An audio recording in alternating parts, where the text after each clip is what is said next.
Good morning friends, welcome back to my channel বলাই তনু blogs. আশা করি তোমরা সবাই খুব ভালো আছো আর আমিও ভালো আছি। তো চলে এসেছি আবার একটা নতুন ব্লগ নিয়ে। আমি তনুশ্রী আর আজকের ব্লগটা এখান থেকে শুরু করছি। এখন 10:30 11টা এরকম বাজতে যাই। আর আজকের মোটামুটি সব কাজকর্ম আমি করে নিয়েছি সকালবেলা। তারপর রান্নাবান্না করেছি, যেটুকুনি বাসনপত্র হয় সেগুলোই শুধু পড়ে রয়েছে, আর জামা কাপড়গুলো পড়ে রয়েছে, এখনও কাচিনি। তো চলো এখন আমি খাওয়া দাওয়া করবো 10:30টার সময়, আমার টিফিন। আর বর একটু আগে খেয়ে দিয়ে কাজে চলে গেল। আর মনীষ আমার মেয়ে দুজন গেছে দোকানে খাবার খেতে। আর এই যে আমি বিছনাটা সবে গোছালাম। আর কালকে এ ঘরেই শুয়েছিলাম, কারণ হচ্ছে কালকে প্রচণ্ড বৃষ্টি হয়েছে, সে কারণে আমার মনটাও ভালো হয়ে গেছে। আর ঘরটারগুলো একটু সত্যি কথা বলতে এখন এই টাইমে পুরো মেঝে থেকে আগুন বেরোয়, বিছনা থেকে তো বলার মতো নয়। তো আজকে একটু ঘরটা ঠান্ডা আছে, সেই কারণে অনেক শান্তি। তো এখন আমি দেখছি, কালকে আমি একটা ব্লগ ছেড়েছি, এখনও পর্যন্ত কোনো ভিউজ হয়নি। ব্লগটা মানে ভিউজ হয়নি, এটা দেখে আমি বুঝতে পারছি যে সবাই খুব শান্তি পেয়েছে। আসলে নিশ্চিন্তে সবাই হয়তো ঘুমোচ্ছে বা এখন নিজেদের কাজকর্ম করছে। অন্য দিনে গরমের তাপে মানে দেখি যে আমি 12টার পর ভিডিও আমি যদি পোস্ট করি তাহলেও দেখি যে 12টার পরে অনেক ভিউজ হয়েছে। সকালবেলায় অনেকগুলো ভিউজ হয়, মানে দেখে আমি বুঝতে পারছি যে মানুষ ঘুমোতে পারে না আর কি। মানুষ এত গরমে রেস্ট নেওয়ার সময় পায় না, সেই কারণেই ভিউজগুলো হয় আর কি। আর আজকে দেখছি যে এখনও পর্যন্ত ভিউজ হয়নি, হয়তো হবে পরে। তো এটা থেকে আমি এটাই বুঝলাম যে গরমের কারণে মানুষ আর কি করবে, ফোনটা নিয়েই আর কি ঘাঁটতে থাকে, যেটা আমিও করি।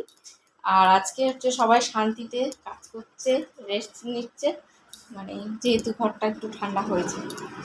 চলো এই যে কথা বলতে বলতেই নিয়ে চলে এসেছি আজকে সকালের টিফিন। আমি একদম জবরদস্ত আজকে টিফিন বানিয়েছি, মনটা যেহেতু ভালো সেই জন্য। এই যে দেখো লুচি আছে এখানে, গরম লুচি, গরমা গরম লুচি। আর কি বলবো, গরম লুচি হয়ে গেছে ঠান্ডা, এখানে ভেজা পরোটার মতন হয়ে গেছে, দেখতে পাচ্ছ আমার লুচি।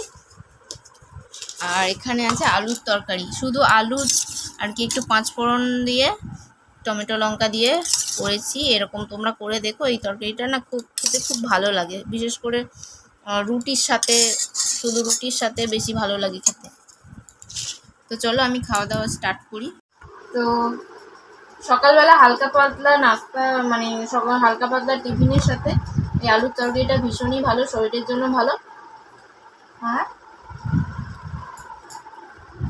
খেতেও ভালো লাগে।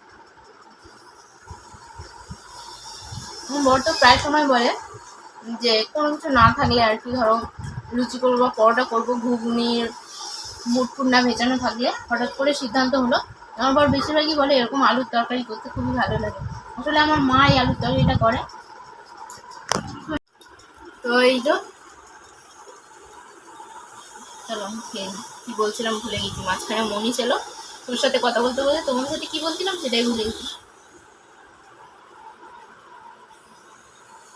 8টা বাজতে যায়, আর আজকে মেঘলা মেঘলা আছে, সব কিছুই ঠিক আছে ওয়েদার, বাট প্রচণ্ড গরম কয়েকদিন থাকার পর আজকে আমার মনে হচ্ছে যে একটুখানি ঘুমালে ভালো হয়। প্রচণ্ড ঘুম পাচ্ছে, কিন্তু ঘুমোতেও পারছি না। মেয়ে জেগে রয়েছে, তারপর মেয়ে ঘুমানোর পরে কাজগুলো অলসতা করে করা হলো না। লাস্টে মেয়ে ঘুমোলে তারপর কাজগুলো করলাম। আর এখন আমি এই যে খেতে এসেছি, সেই কারণে আমার আর ঘুম হলো না, এই জন্যে। তো এদিকে চলো তোমাদের দেখাই কি রান্না করেছি। এই যে ডাঁটা আলু দিয়ে মাছ ঝোল করেছি। আর এখানে ভাতটা আজকে বর বলছে কেমন কেমন একটা হয়েছে, কিন্তু আমার তো হাঁড়িতে ভাত ঠিকই আছে, বুঝতে পারছি না যে কি হয়েছে। ভাতটা সবে করে যখন আর কি যখন ভাত সবে তুলি তখন একটু জলে ভাবই থাকে, তো সেই অবস্থায় ওকে ভাতটা তুলে দিয়েছিলাম, কারণ আজকে লেট হয়েছিল একটু রান্না করতে, মানে রান্না করা শেষ আর ওকে ভাত দেওয়া, তাই সেই কারণে। আমার কাছে তো ভাতটা ঘরেতে ঠিকই আছে, জানি না ওর কি হয়েছে। চলো আমি এখন খেয়ে নিই। তো দুপুরে খাওয়া দাওয়ার পর আমি একেবারে চলে এলাম রাতে করেছিলাম ভেন্ডি আলু ভাজা, আর এদিকে করেছিলাম সয়াবিনের তরকারি।